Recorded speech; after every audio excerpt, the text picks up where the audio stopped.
End of George's 769-day walk, which is the last one. He's walked 2 years through 2 Canadian winters. He has a tenacity I don't think anybody ever. And a bravery. Like me, he's a liver transplant recipient. George's was 2 years ago, mine was 7 weeks ago. So I hope to complete the walk. But what I'd like to do right now is pass the torch over to Betty Desarios from City Hall here, and she might want to say a few words.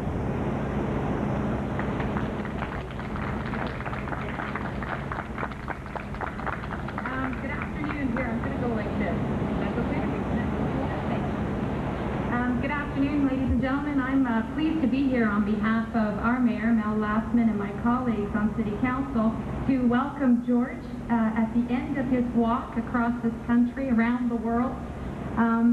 Toronto is, and to welcome you to Nathan Phillips Square. Toronto is really blessed by a lot of good things. We have good neighborhoods, we have a lot of good physical architecture, but primarily we are blessed with the citizens, and George is certainly an example of that.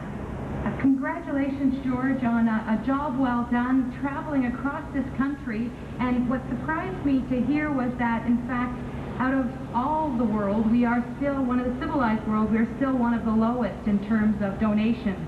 And I believe that George, through his teaching to other Canadians, that we will get better in bringing life to each other. We hope that everyone across this country will seriously consider donation of organs to people, to bring life to people. So George, congratulations, 769 days, unbelievable. And on your last 10K, good luck, and good luck to all of you, and thank you so much for being a citizen of this city.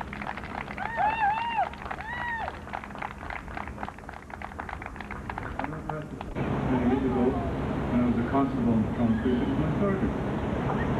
Now he's really outranked me.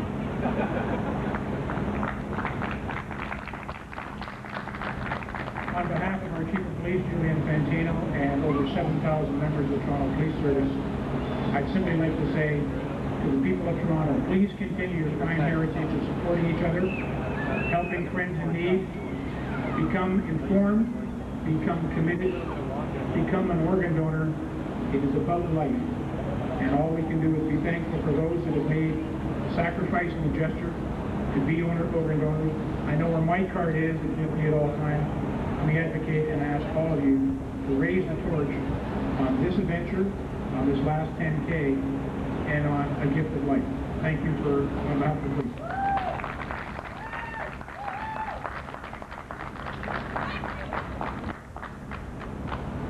My particular liver transplant was a donation from my son, standing behind me. So what I'd like to do is pass the torch to Stuart, my hero, and George will pass it. Stuart will pass it to George.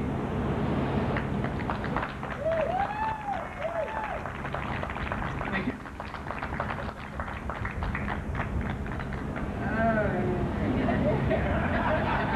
Thank you.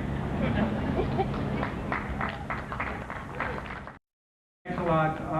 I really apologize that we're off to a late start, but we're going to get the show done today. I want to thank Councillor Betty Desarios for representing the City of Toronto. She's actually my councillor. She's from my area. What's it properly called now? Danforth? Danforth. And, you know, St. Clair and Dufferin is the best community in Toronto. And I also want to thank retired Detective Alistair Stark, who I met recently, and I don't know, he's just so full of life. Like he's been inspiring me like crazy, and his son, who is also my hero. Anybody that even thinks about becoming an organ donor is a hero. And also want to thank Acting Deputy Chief for coming out here also, representing the police service. And without further ado, I want to introduce Mr. John Totten, who was one of the founders of Step by Step, and he has played a big role in the campaign, and he's going to say a few words. Thank you, and we'll start walking pretty soon. Thank you, George. Well, congratulations. 769 days is an incredible amount of time, particularly when you're struggling through snowdrifts in the prairies and having your face frozen to the point where George could hardly talk. It really is an incredible feat. When George and I got together, gosh, 2 years ago, not very long after I had my liver transplant, because I too am a liver transplant patient. My disease was PSC disease, a disease that nobody knows really very much about. It's an autoimmune disease. Any one of us, anywhere in the world, can get it at any time. The only treatment for it is a liver transplant, and I was fortunate enough to get one. George and I met through a kind of a strange story I won't go into today, but it allowed us to sit down and talk about the incredible gift that we had received.